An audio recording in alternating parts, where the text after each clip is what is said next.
I found somebody. I say you don't cross my mind.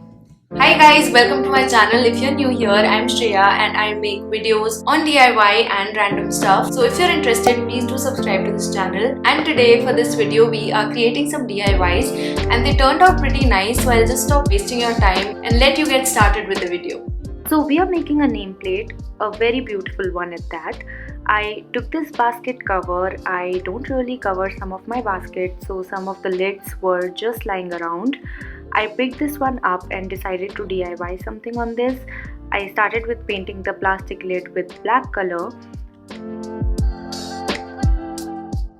I wanted to give this piece a farmhousey vibe, something that looks raw and complete at the same time. So I took this chalk and just rubbed it on the edges of the lid, smudged it with my hands to give it a blackboard sort of a look.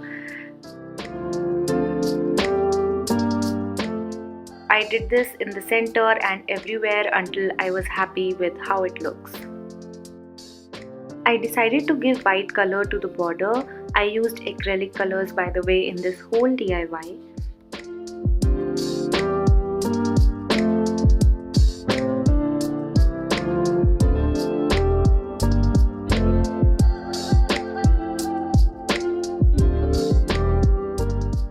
So it's not really visible through the screen, but I used a pencil and created very light lines, just 2 lines on the board, just to use them as a reference because now we are going to write the names on it. For the names, I took these stencils from my collection and used them to basically map the letters.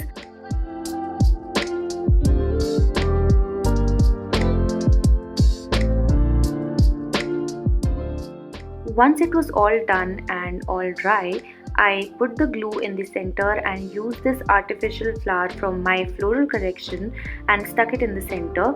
Also used these leaves just to kind of separate the 2 lines and fill the gap, and of course to make this piece look pretty. Florals are always the best way to decorate your DIYs. I am definitely going to link these florals I have in the description box down below. After all this, I was still feeling that it looks a little incomplete, so I decided to give it a second border. Took this jute rope and stuck it around the border. I am using Fevicol Heatex to stick it. Now to finally hang it, I used this thick rope and just sticking it from behind. I am also using masking tape just for the extra support. I have applied some glue to the masking tape as well. And with that, we have this beautiful nameplate all ready to get displayed on my sister-in-law's main door.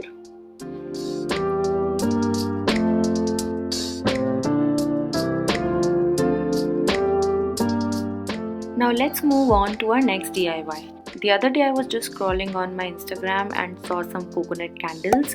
It was beautifully decorated between all the Indian decor. Indian decor has such a charm to it. Anyway, I wanted to create some of these candles myself. Our cook got this coconut shells for me. I was just casually telling her that I want to make coconut candles and she got me these shells the very next day. So grateful for that. So firstly, I sanded the coconut shell properly from the outside. Then I took this rope. We are just kind of creating a little loop here so that our candle can stand on it.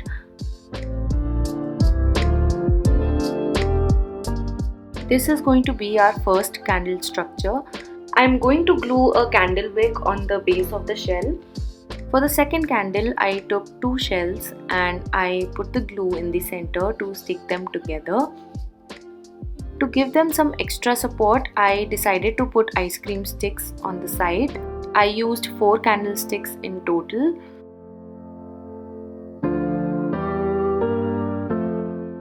I then used the wood stain to stain the ice cream sticks.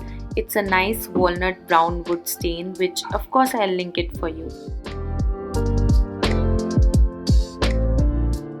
For the third candle, we are using this tender coconut shell. Spray painted the tender coconut shell with gold color. It looks like a little tortoise here, but I swear it was a coconut. Now once everything was dry, I moved on to my next step, that was to melt the wax. I melted some of the old candles in the container. I used the double boiler method. It is very easy to do.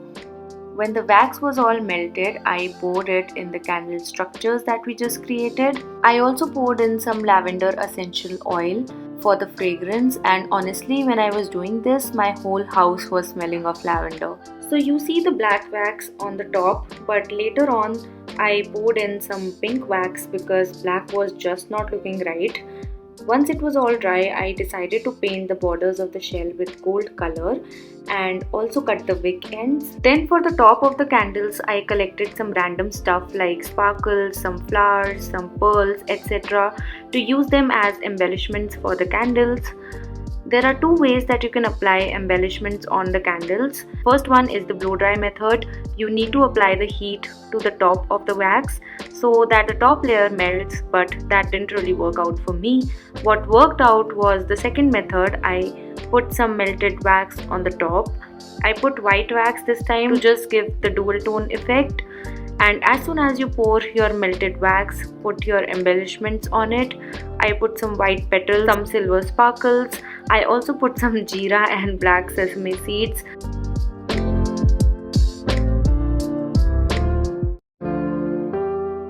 On tender coconut, I put a star, some pearls and some sparkle. Next one, I put red sparkle and silver sparkle.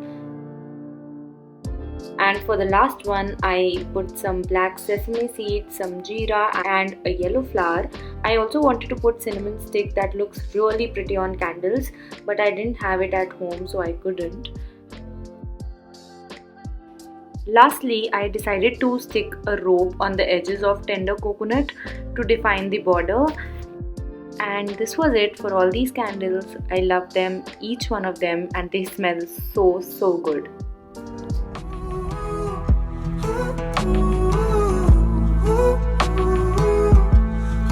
That's when I do.